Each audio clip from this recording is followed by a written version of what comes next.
May I come in, sir? आइए। Good afternoon, sir. Good afternoon, ma'am. Good afternoon, बैठो। Thank you, sir.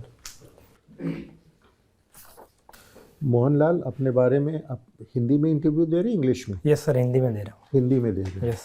Mohanlal, अपने बारे में बताइए। सर, मेरा नाम मोहनलाल है। मैंने मेरी 10th and 12th Barmer district से की है और उसके पश्चात मैंने 2020 में मेरा ग्रेजुएशन और post graduation as integrated BSc MSc chemistry से आईआईटी खड़गपुर से पास आउट किया है। और सर उसके बाद मैंने करीब 1.5 वर्ष जैग इंडिया प्राइवेट लिमिटेड कंपनी और पिछले 1 वर्ष से मैं कोर्सेरो कंपनी में as a subject expert matter के रूप में कार्य कर रहा हूँ। और सर इसी वर्ष मैं राजस्थान प्रशासनिक सेवा में चयनित हुआ हूँ और मेरा जॉब एलोकेशन अभी बाकी है। Very good. तो आपने राजस्थान के प्रशासनिक सेवा में जब आपने क्वालिफाई कर लिया तो आप क्यों कोशिश कर रहे हो आईएएस आईपीएस की? सर इसका पहला रीज़न यह है कि जो मेरी रैंक है उस हिसाब से मुझे सबऑर्डिनेट सर्विस मिलेगी, जो कि अगर ग्रेड पे के हिसाब से देखा जाए तो 4200 ग्रेड पे का है। तो पॉइंट ठीक है। सो मोहनलाल, आपकी उम्र हो गई, उम्र तो अभी कम है आपकी, 25 साल। सर 26 ईयर्स अभी 1 जनवरी को जस्ट हो गया। 1/1/98 का आपका बर्थ है। यस। केमिस्ट्री में कब किया आपने केमिस्ट्री? सर 2020 में मैं पास आउट हुआ। 2020। और Yes. उसके बाद आप फिर जॉब में आ गए? Yes sir. तो अभी आपने जॉब छोड़ दिया है? सर अभी मेरा चल रहा है, मैं अभी रिज़ाइन करने का सोच रहा हूँ।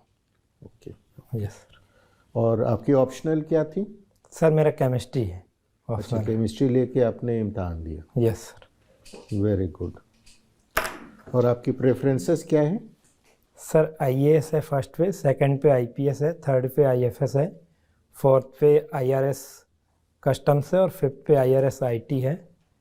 फिर सर आईडीएएस है और आईआरएमएस है। हमारे देश के ईस्ट में बांग्लादेश है, वेस्ट में पाकिस्तान है और बीच में हम हैं। तीनों देश में इलेक्शंस होने वाले हैं। Yes sir. कब कब होने वाले हैं, जल्दी जल्दी बताइए। सर तीनों देश के 2024 में इलेक्शन होंगे और भारत का अप्रैल मई में होगा। और उन 2 देशों के बारे में एग्जैक्ट मंथ कौन सा उसके बारे में मुझे जानकारी नहीं है सर। जानकारी नहीं है? बांग्लादेश का तो अभी कुछ दिनों में इलेक्शन होने वाला है। सर मैंने न्यूज़पेपर में ये न्यूज़ देखी नहीं, इसके लिए मैं क्षमा चाहूँगा। मुझे आप जानकारी। अखबार पढ़ते हो? अब तो राजस्थान प्रशासनिक सेवा में उत्तीर्ण हुए हो। Yes sir. तो अखबार तो पढ़ते ही होगे। यस सर मैं पढ़ता हूँ। तो ये खबर नहीं पढ़ी आपने? सर हो सकता है मेरे से मिस हो गई हो ये खबर। तो पाकिस्तान में? सर डेट मुझे उनके बारे में भी आइडिया नहीं है। अच्छा। इंडिया में इलेक्शन कब होगा? सर संभावित है कि अप्रैल और मई में है। इन 2 महीने में अलग अलग फेज में चुनाव आयोग है। संभावित क्यों? क्योंकि सर 5 वर्ष है वो कंप्लीट हो जाएंगे अप्रैल में। तो 5 वर्ष कब कंप्लीट हुआ माना जाता है? सर जब इलेक्शन का जब रिजल्ट आ जाता है, सर्टिफिकेट दे दिया जाता है और नई सरकार जब बनती है तो नई सरकार बनने के 5 वर्ष तक। संविधान में कुछ प्रोविजन है। यस। आर्टिकल 83 सब सेक्शन 2, उसमें कुछ लिखा हुआ है कि इलेक्शन कब हो जाने चाहिए। सर मैं क्षमा चाहता हूँ, इसके बारे में मैं जाके पढ़ूंगा। तो सिर्फ केमिस्ट्री पढ़ के तुम प्रशासनिक सेवा में कलेक्टर को और कोई काम नहीं है? नहीं सर काम है, मैं मानता हूँ, लेकिन मैं क्षमा चाहता हूँ, उसके बारे में मुझे जानकारी नहीं थी। अच्छा। यस। किस विषय में तुम्हें जानकारी है नेशनल और इंटरनेशनल रिलेशंस में? सर मुझे इंटरनेशनल रिलेशंस में इंडिया और नेबरिंग कंट्रीज़ के रिलेशंस है या फिर इंडिया है यूएसए के रिलेशंस है, इनमें इंटरेस्ट है। इसके अलावा नेशनल इश्यूज है, उन पे भी मैं इंटरेस्ट रखता हूँ। कौन से नेशनल इश्यूज़? सर सोशल हो, इकोनॉमिकल हो या पॉलिटिकल हो या एनवायरमेंटल इश्यूज हो। Environmental issue? Yes. Climate? Yes sir. Climate change? Yes. Climate change क्या भला है? क्यों इसको हम लोग इतना प्रॉब्लम मान रहे हैं? सर इसका पहला रीज़न है कि क्लाइमेट चेंज की वजह से जो ग्लोबल वार्मिंग, जो एवरेज टेम्परेचर है वो बढ़ रहा है, जिसकी वजह से कहीं ना कहीं हर सेक्टर। क्यों बढ़ रहा है? सर क्योंकि जो CO2 की जो इमिशंस है वो, जो उसकी सांद्रता है और कंसंट्रेशन है वो बढ़ रही है। उसकी वजह से जो वापस पार्थिव विकिरणें हैं जो पृथ्वी से टकरा के वापस एनवायरनमेंट में जा रही है वो अवशोषित हो जाती है, और उसकी वजह से जो टेम्परेचर है वो बढ़ जाता है एनवायरनमेंट का। इन गैसेस को क्या कहते हैं? सर इन्हें ग्रीन हाउस गैसेज कहा जाता है। 6-7 इंपॉर्टेंट ग्रीन हाउस गैसेस के नाम बताओ। सर कार्बन डाइऑक्साइड है, मीथेन है, जल वाष्प जो H2O है, N2O है, इसके अलावा क्लोरोफ्लोरोकार्बन है, हाइड्रोफ्लोरोक्लोरोकार्बन है। ये कुछ गैसें हैं जैसा।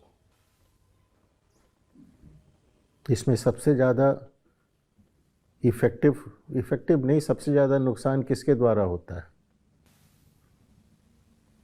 सर इसमें जो क्लोरोफ्लोरोकार्बन गैसेज है और मीथेन है, इनका जो पोटेंशियल है वो काफ़ी अधिक होता है, लेकिन जो इनकी लाइफ है वो कम रहती है। और लाइफ नहीं, मात्रा एटमॉस्फेयर में इनकी मात्रा कम होती है। Yes sir.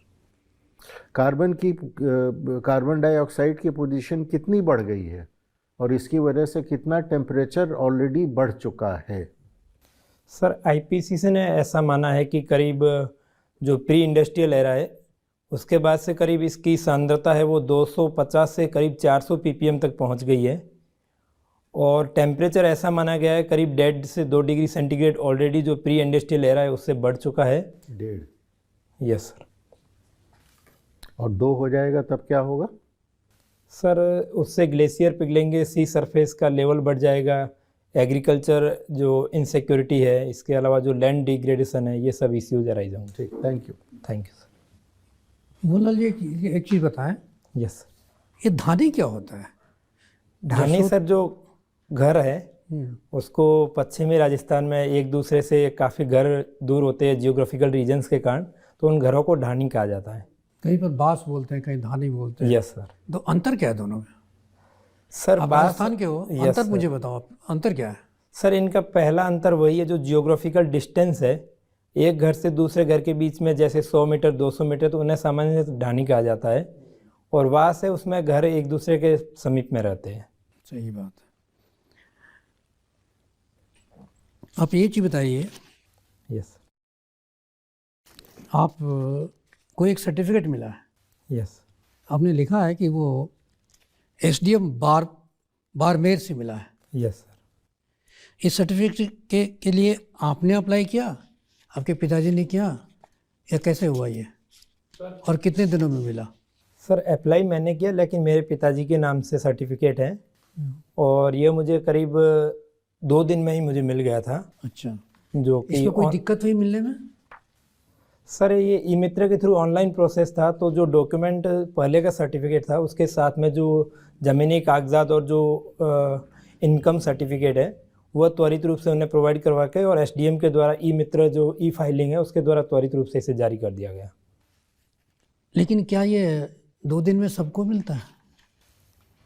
सर अब चूँकि जो राजस्थान में ऑनलाइन सिस्टम कर दिया गया है, अगर पहले अपने पास सर्टिफिकेट उससे जस्ट पहले फाइनेंशियल ईयर का है तो वो तुरंत कर देते हैं, लेकिन अगर उन्हें क्रॉस वेरीफाई करना होता है तो उसमें 8 से 10 दिन भी लग जाते हैं सर। क्या करते हैं वो? Sorry sir. क्या करते हैं सर्टिफिकेट देने के लिए, करते क्या है? सर जो रिक्वायर्ड डॉक्यूमेंट्स है वो प्रोवाइड करवाने के बाद। वो तो ठीक है, बात समझ में आती है। यस। 8 से 10 दिन क्यों लगाते हैं? सर जो गवर्नेंस में कुछ फाइलिंग सिस्टम है। सरकारी मुलाजिम हो गए हैं। Yes sir. पता कीजिएगा, बिना दान दक्षिणा दिए हुए कुछ नहीं होता, ठीक है? सर मेरा जो वस्तुस्थिति ग्राउंड पर है, तो अगर आप सरकारी मुलाजिम हैं, अगर आप मान लीजिए कल को आप जिलाधीश बन जाते हैं, IAS में आते हैं, लौट के जाते हैं, इन सब जगहों पर बड़ी मारामारी है सर। आप रसूखदार हैं, आपकी बात तुरंत मानी जाएगी, कार्रवाई तुरंत होगी। लेकिन अगर आप कहीं पायदान में बहुत नीचे हैं, जिसको लास्ट माइल बोलते हैं या लास्ट पर्सन बोलते हैं, उसकी सुनवाई नहीं होती है, ठीक है? तो इसको ध्यान में रखिएगा। Thank you sir. आपका इंटरेस्ट जो है वो आपने लिखा है कि हम बहुत सारा कुछ करते हैं। सबसे ज़्यादा इंटरेस्ट आपको किस में है, आपके हॉबीज़ में? सर मैं जो गीत है, मंगनियार गीत है, हम्म, खाली समय में उसको सुनना ज़्यादा पसंद करता हूँ सर। क्या है इसकी खासियत, क्या है मंगनियार सॉन्ग्स की खासियत क्या है? सर पहली खासियत इसकी जो आवाज़ है वो ऊंची आवाज़ में गाया जाता है, और दूसरी है जो इसमें वाद्य यंत्र है वो एक रीजन स्पेसिफिक वाद्य यंत्र भी यूज़ किए जाते हैं, जैसे खड़ताल है या फिर जो एक मंजीरा है। और तीसरा सर ये जो एक कम्युनिटी वो ट्राइब्स कम्युनिटी है, और जो लोकल वहाँ की सोशियो इकोनॉमिक कंडीशन है उस पे ये गाने अधिक उन्हीं सोशियो इकोनॉमिक कंडीशन पे ही गाए जाते हैं। उसको परिप्रेक्ष्य में रख करके ये गाना बनाया गया, ये सही बात है? यस सर, यस है ना? Yes sir. उस मीलों को रिक्रिएट करते हैं गाने के माध्यम से, यस सर, और लोगों को सुनने में अच्छा लगता है। यस। चलिए, thank you sir. Thank you. Mohanlal, yes ma'am. आपने कहा आपको विदेश नीति, इंटरनेशनल रिलेशंस में इंटरेस्ट है, यस मैम। राइट? अच्छा, 26 जनवरी को भारत में हम किसी न किसी डिग्निटरी को बुलाते हैं, हाँ? यस इस बार किसको बुलाया है? मैम, जहाँ तक मैं याद कर पा रहा हूँ फ्रांस के जो राष्ट्रपति है वो इस बार गेस्ट के रूप में बुलाए जा रहे हैं। उनका नाम क्या है?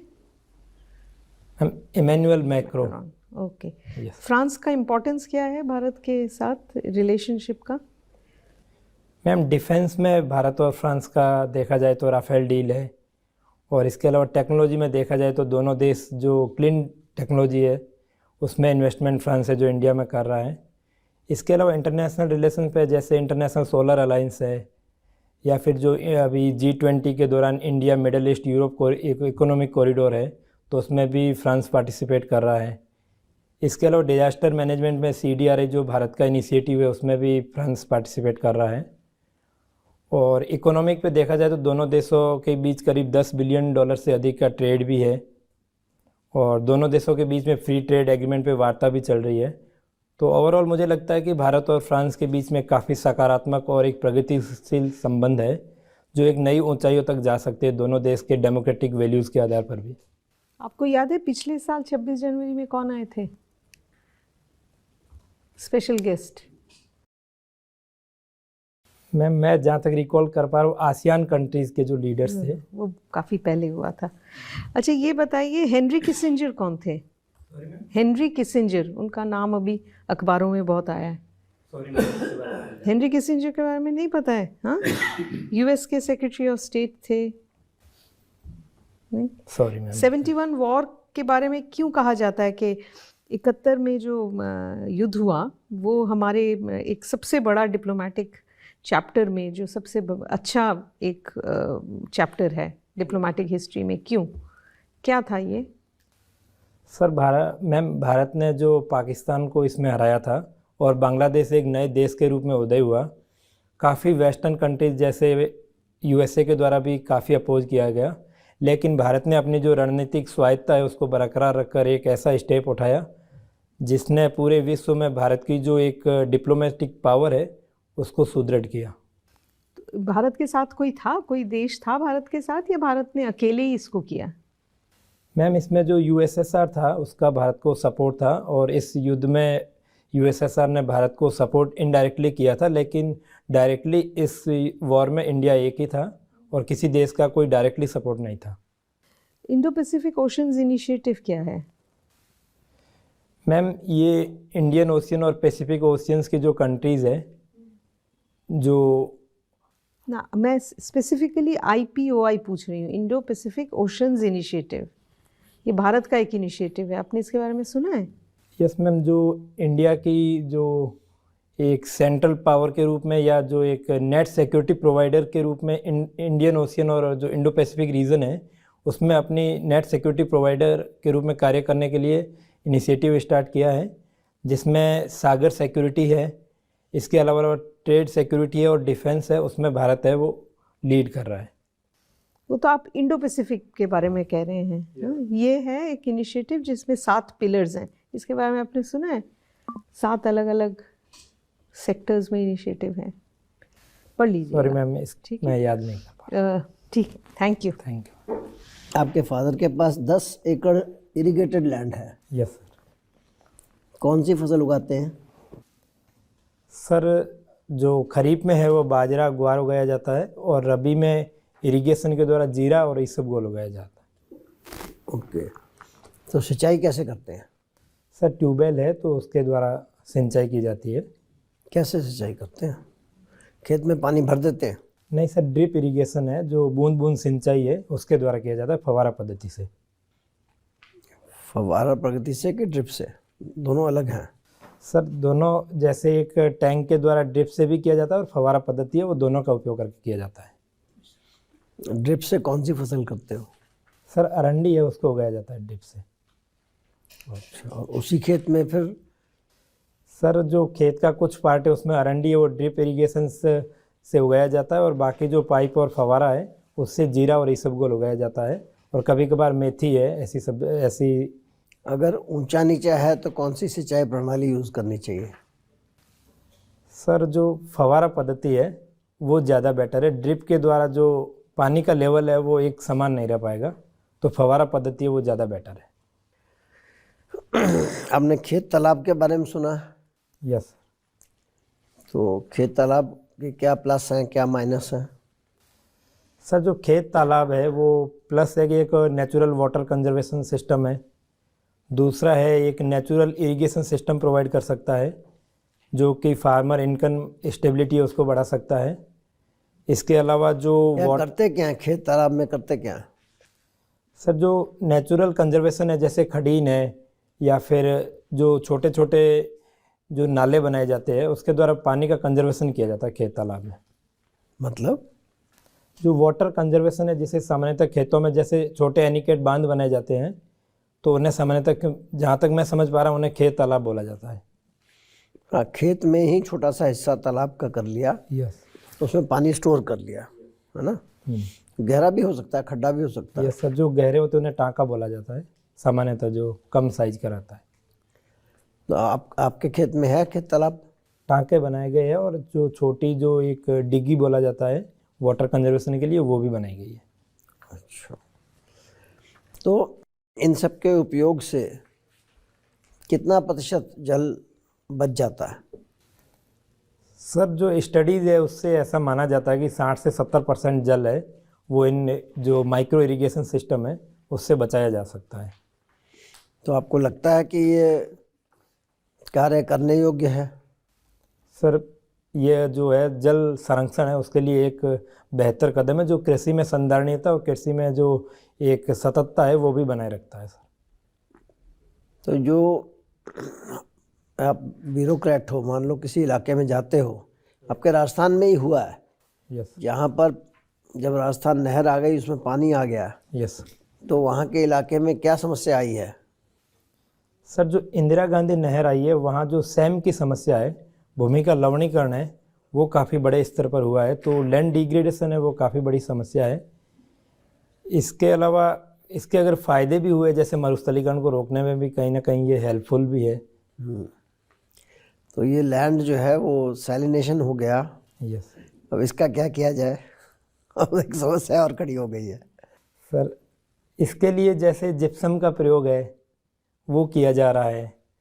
दूसरा है कि जो क्रॉप डाइवर्सिफिकेशन है, मुझे लगता है कि उसको बढ़ाया जाना चाहिए, ताकि जो मिट्टी है वो जो अलग अलग पौधे की जड़ें हैं उससे जुड़ी रहें, और जो एक इसमें केसिका नली जो रिएक्शंस रहती है ज़मीन के अंदर से, जो साल्ट है वो सतह पर आ जाते, तो उनको रोका जा सकता है उसके द्वारा। तो पहले हम लोग किस चीज़ की खेती करते थे?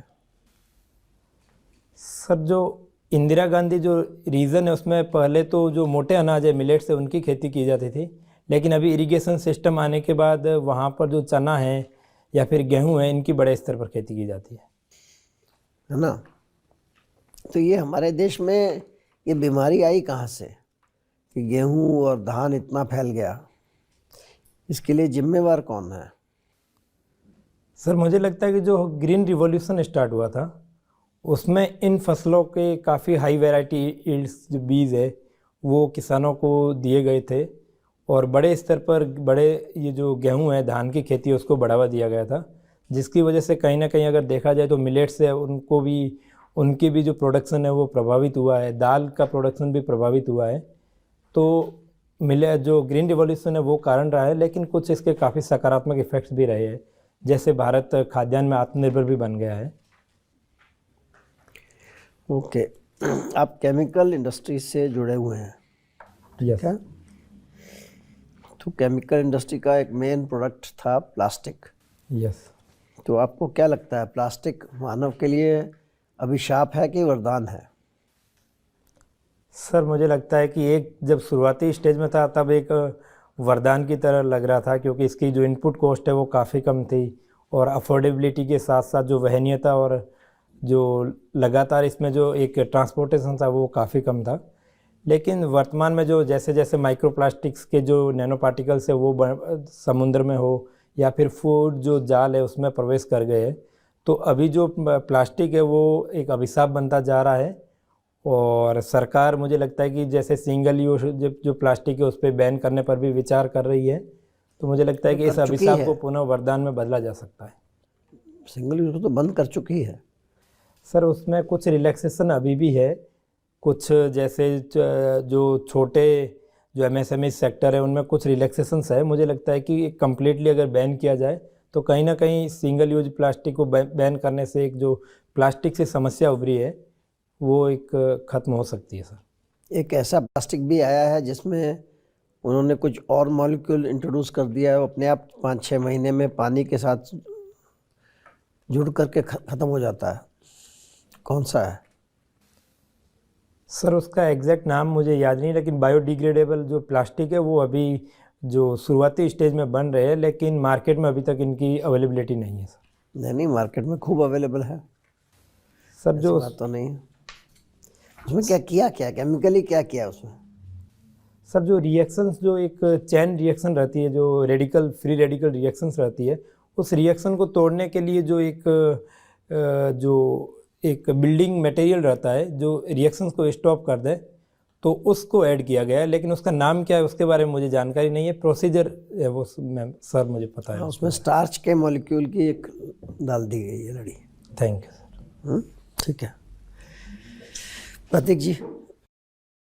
आपने लिखा है अपनी हॉबीज़ के अंदर ये लिसनिंग टू मांगनियर सॉन्ग्स, यस ये राजस्थान के फोक म्यूज़िक के बारे में है। Yes sir. ओके, तो क्या स्पेसिफिक उसमें कुछ डिफरेंट होता है बाकी, या क्या मतलब कुछ बताएंगे इन सॉन्ग्स के बारे में? सर जैसा कि इसमें एक तो जो आवाज़ है इनकी जो लय है वो बाकी सॉन्ग से डिफरेंस है, ये काफ़ी ऊंची आवाज़ में गाए जाते हैं। दूसरा जो वाद्य यंत्र हैं उनमें डिफरेंस है बाकी जो फोक सॉन्ग है उससे। ओके, तो कौन सा वाद्य यंत्र यूज़ किए जाते हैं इसके अंदर? सर इसमें खड़ताल है, डमरू है, मंजीरा है, इसके अलावा रावण हत्था है। कोई पर्टिकुलर विलेज भी है जो फेमस है इस म्यूज़िक के लिए राजस्थान में? सर जो जैसलमेर है, जैसलमेर में जो मोहनगढ़ है वो इलाका इसके लिए फेमस है। ओके ओके ओके, ठीक है। आपने लिखा है कि आपने काम भी किया है और आपकी सैलरी भी ठीक ठाक इसमें लिखी हुई है आपने। यस जब हम टैक्स रिटर्न अपनी फाइल करते हैं, यस। ठीक है, तो एक चीज़ बताइए, उसमें वर्तमान में कौन कौन से टैक्स लगाती है गवर्नमेंट जब आप इनकम पे टैक्स देते हैं? तो सर जो अभी जो डायरेक्ट इनकम टैक्स है वो एक जैसे अभी स्लैब चेंज किया गया है। टैक्स एक तो इनकम टैक्स हो गया, दूसरा सर इसके बारे में दूसरे बारे में मुझे जानकारी नहीं है। हेल्थ एंड एजुकेशन सेस कुछ लगाया जाता है, कुछ आइडिया है उसके बारे में? जो आपकी इनकम टैक्स बनता है उसके ऊपर हेल्थ एंड एजुकेशन सेस लगाती है गवर्नमेंट। Yes sir. कुछ आइडिया कितने परसेंट वगैरह? सर एग्जैक्ट फिगर के बारे में मुझे 4% लगाती है गवर्नमेंट। ये सेस होता है और एक सरचार्ज होता है। सरचार्ज गवर्नमेंट उन पे लगाती है नॉर्मली जिनकी इनकम काफ़ी ज़्यादा होती है। तो बेसिकली इन दोनों के पीछे मेन मोटिव क्या होता है गवर्नमेंट का सेस और सरचार्ज लगाने के पीछे?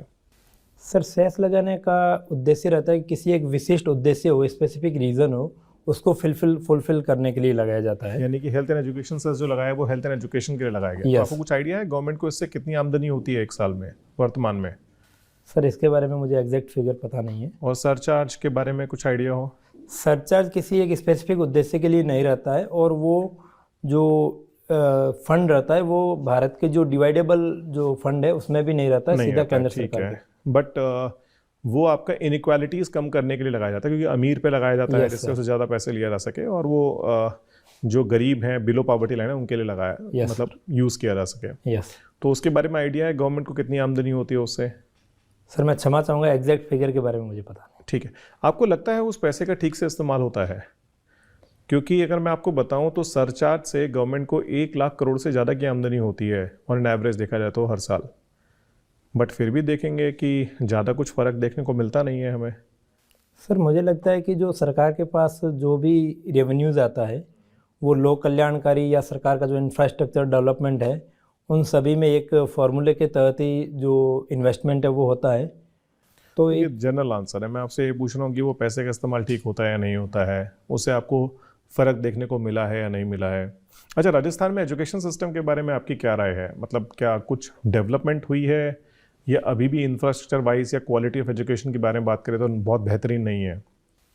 सर, जो अभी रिसेंटली कुछ स्टेप्स भी लिए गए हैं, जैसे कि ग्रामीण इलाकों में भी इंग्लिश मीडियम के स्कूल स्थापित किए गए हैं। इसके अलावा इंफ्रास्ट्रक्चर के रूप में देखा जाए तो एक निश्चित डिस्टेंस के बाद स्कूलों का निर्माण किया गया है। इसके अलावा जो टीचर्स के लिए जो रिक्रूटमेंट है वो भी एक बड़े स्तर पर की गई आपने है। राजस्थान का एग्जाम क्लियर किया, आपने Yes. बताया। आपने सेंटर कहाँ आउट किया था? सर, एग्जाम मेरा लिखने के जोधपुर लिए? था, जो कि आरपीएससी के द्वारा ही दिया जाता है, ऑप्ट नहीं करना पड़ता उसमें। अच्छा, वो वहीं पे था आपका। और भी सेंटर्स होते हैं? सर, जो मेंस के सेंटर है वो जो डिवीज़न है उस स्तर पर होते हैं और जो जिस डिवीज़न से बिलोंग करता है उसको वही डिवीज़न प्रोवाइड करवा जाए। जैसे मैं अपना एक्सपीरियंस बताऊं, लास्ट टाइम जब मैं भरतपुर गया, मैंने देखा तो भरतपुर में वहाँ मेंस का सेंटर था यस और गर्मी में जून जुलाई के महीने में पेपर हो रहे थे और ना ही स्कूल में पंखे थे, टूटी हुई डेस्क थी, यस ठीक है, इतनी बुरी हालत थी और बच्चों को उसमें 6-6 घंटे मेंस का एग्जाम लिखना पड़ रहा था। सर, हो सकता है कि कुछ स्कूल है जैसे कि अभी तक एजुकेशन जो इंफ्रास्ट्रक्चर है भारत में, न केवल राजस्थान बल्कि अदर स्टेट्स में भी काफ़ी अभी उनमें गुंजाइश है कि उनमें सुधार किया जाए। मैं आशा करता हूं कि सरकारें हैं और जो इसमें इन्वेस्टमेंट है एजुकेशन जो सेक्टर है न्यू एजुकेशन पॉलिसी के अनुरूप चलिए, हो। आशा करते हैं आप। ठीक है, थैंक यू। कोल्ड फ्यूजन क्या है? सॉरी सर, इसके बारे में मुझे जानकारी नहीं। केमिस्ट्री से रिलेटेड है। मैकमोहन लाइन कहाँ से शुरू होती है और कहाँ ख़त्म होती है? सर, जो मैकमोहन लाइन है वो भारत और चीन के बीच में जो पूर्वी इलाका है, जैसे अरुणाचल प्रदेश है और वो रीजन है जो पूर्वी बॉर्डर है उसके बीच की है। कहाँ से कहीं से शुरू होकर कहीं ख़त्म तो होती होगी। सर, एग्जैक्ट जो लोकेशन का नाम है वो मुझे पता नहीं है। चलिए, तो मोहनलाल जी आप थोड़ा वेट कर लीजिए, आपको बुला के आपको अपनी फीडबैक देते हैं। Okay, thank you sir, thank you ma'am.